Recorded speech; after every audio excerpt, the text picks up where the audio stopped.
প্রিয় মুমিন মুসলমান ভাই ও বোনেরা, আসসালামু আলাইকুম। ঈদুল আজহার শুভেচ্ছা জানিয়ে শুরু করছি ঈদের দিনের রান্না বান্না। আপনারা আমার সাথেই থাকুন। আজ হাজির হয়েছি মিষ্টি দই বানানোর জন্য। চুলায় একটি পাতিল বসিয়ে দিয়েছি। এখানে চিনি দিয়ে ক্যারামেল করে আমি দুধটা দিয়ে দিয়েছি। এখন আমি কিছুটা গুঁড়া দুধ দিয়ে দিলাম, দিয়ে আমি ভালোভাবে জাল করে নিব। এখানে আমি ডিপ্লোমা দুধ নিয়েছি, আমি কয়েক চামচ দুধ দিয়ে দিয়েছি। দুধটা দেখুন ভালোভাবে জাল হয়ে গিয়েছে।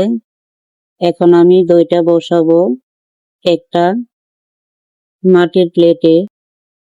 এখানে আমি টক দই দিয়ে ভালোভাবে মিক্স করে নিচ্ছি। এখন আমি মাটির প্লেটে দইটা মেখে দিয়ে দুধটা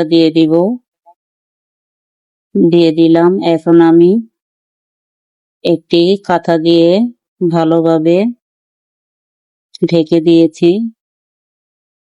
দেখুন দইটা কমপ্লিট হয়ে গিয়েছে। দেখুন আমার দইটা রেডি হয়ে গিয়েছে। আমি একটা প্লেটে বেড়ে নিচ্ছি। খুব মজা হয়েছে দইটা। ঈদের দিনে নানা ধরনের খাবার, নতুন ড্রেস, নতুন বেডশিট, সবকিছুই নতুন না হলে কি ঈদ মনে হয়, তাই না? আমি নিয়ে এলাম নতুন বেডশিট। ভালো লাগলে কমেন্টে জানাবেন। ঈদ মানে আনন্দ, ঈদ মানেই খাওয়া দাওয়া, তাই কয়েক রকমের খাওয়া দাওয়ার আইটেম আমি রেডি করেছি। ভালো লাগলে কমেন্টে জানাবেন। সবাই ভালো থাকবেন, সুস্থ থাকবেন। সবাইকে ঈদের শুভেচ্ছা জানিয়ে শেষ করছি আজকের রান্না বান্না। সবাই ভালো থাকবেন। ঈদ মোবারক, ঈদ মোবারক, ঈদ মোবারক।